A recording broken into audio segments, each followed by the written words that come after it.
Hello, everyone. This is the first in a series of videos that I plan on doing, which I'm calling FG Reviews, Fantasy Grounds Reviews. They're going to be a little bit of product description, and in some cases, reviews were warranted. But I'm starting with Rob2e's 5e spell effects coding module. And in this case, this one is obviously unique. It's very specific in terms of how it is used.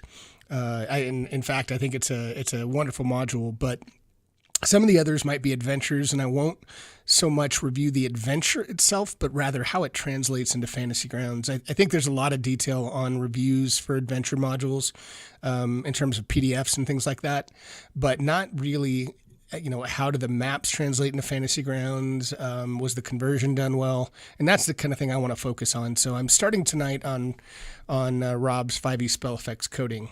So let me pull up a few things just to show you how I want to start. And that is, what is it? So you can see up here in the notes, it's spell effect coding that's used with Fantasy Grounds for the D&D 5e rule set. And it's important to note what spell sources are included. So it's not just the SRD or the player's handbook. Rob has actually coded the spells for the player's handbook, the Elemental Evil Companion, Sword Coast Adventures Guide, and Xanathar's Guides to Everything, which was just released a couple months ago. You can find it on the DM's Guild. You can buy it either individually or in a package.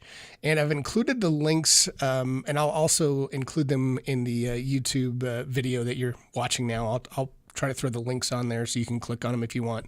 I haven't included pricing because that certainly can change, discounts and the like, but anyway, you can find it on the DM's Guild. Quick disclaimer, I've known Rob now for the better part of a year and a half, 2 years. Work with him on a couple different things. Obviously, most everything he does on his own. I helped him out a little bit on some things like some sound modules, but I do buy most all of his things, so I'm a big proponent of his, so take that for what it's worth, but I love what he does. So one of the things I want to do is I want to start off by showing a comparison, and it's important to show how the PHB handles spells and how Rob handles spells. So you're going to see on the left side of the screen a High Elf Wizard PHB, and then on the right side, High Elf Wizard 5e spell effects coding. And I'm doing that because I really want to show you the difference and the nuances between the two spells. So let's start with, I'm going to take 3 spells to show you, but we're going to start with Bless. So on the left-hand side here, I'm scrolling through on the PHB side to Bless. So let's just grab that. I'm going to minimize this, drag it down.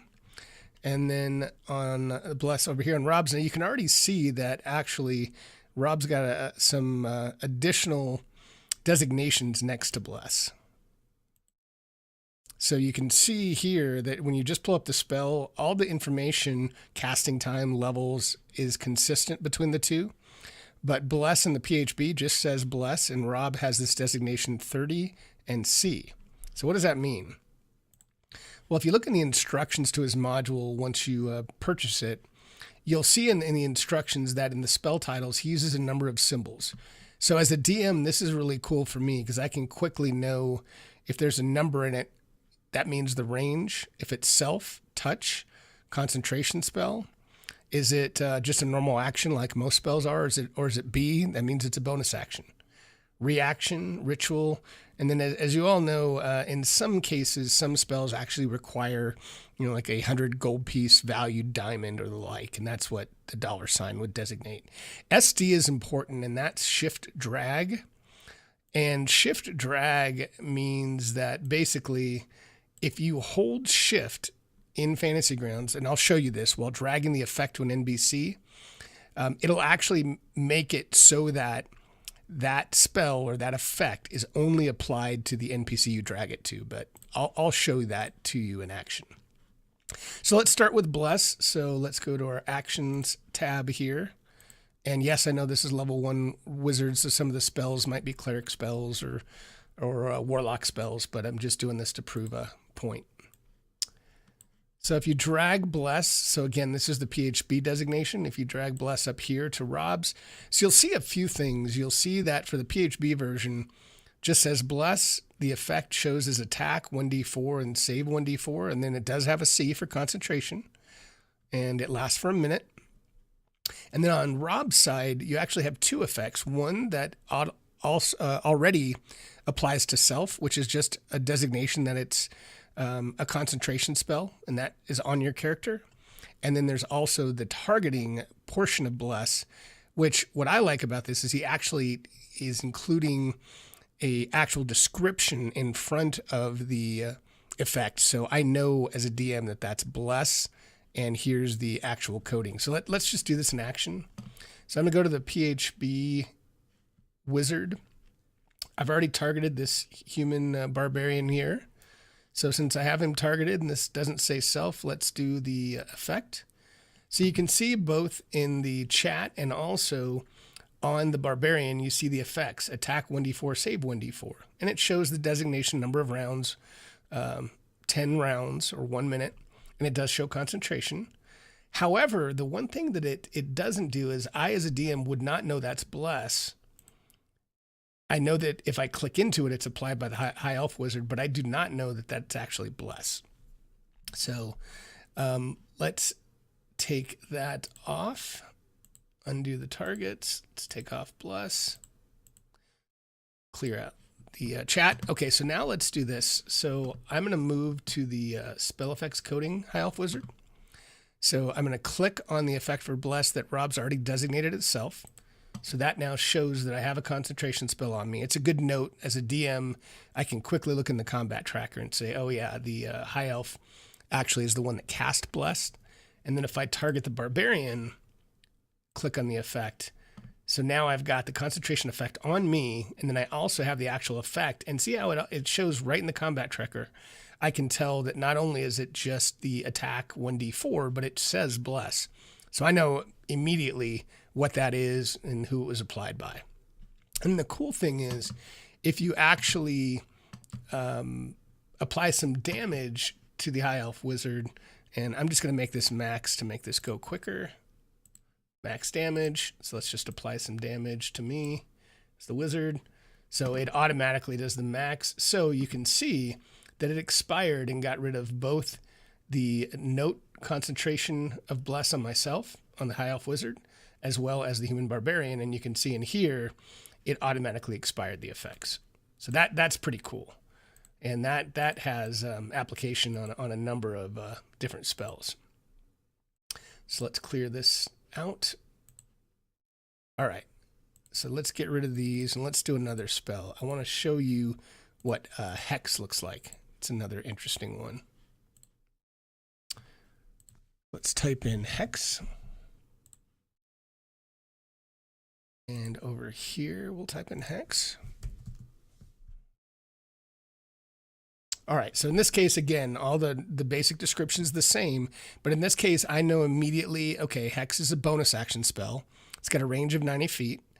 It is a concentration spell, and the SD is a designation that I can use Shift Drag to make sure I apply Hex on the one enemy that I want to Hex. So let's see what that looks like. Drag the spell onto the Actions tab. So you can see, again, the PHB version, it does show damage and the amount of damage, 1d6 necrotic. In this case, it actually is going to fall off every time I roll, which is not what I want, but we'll go through that in a minute.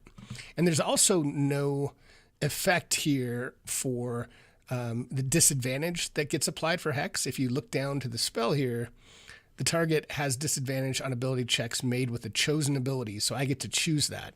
So if you look on Rob's spell effects, you've got the Hex, concentration, so I know the designation in the title. You have the Shift Drag, and then you also have it applied to self already, but it does not have the roll designation, which means it won't expire. That's what I want. And here's the effect for Hex, discheck edit. So Rob does that when you need to edit it and decide which skill do I want to use, or in this case, which ability, and we'll pick dexterity. So let's apply this really quickly, because you can do the Shift Drag thing on the PHB version as well. So I'm going to go back to the PHB. I'm going to click on and target the Acolyte. I'm going to hold down the shift key and drag the effect onto the acolyte. So now you can see that there's nothing on the acolyte, but you can see under the High Elf Wizard PHB, it's targeting the acolyte, and then it shows the damage, concentration, and roll.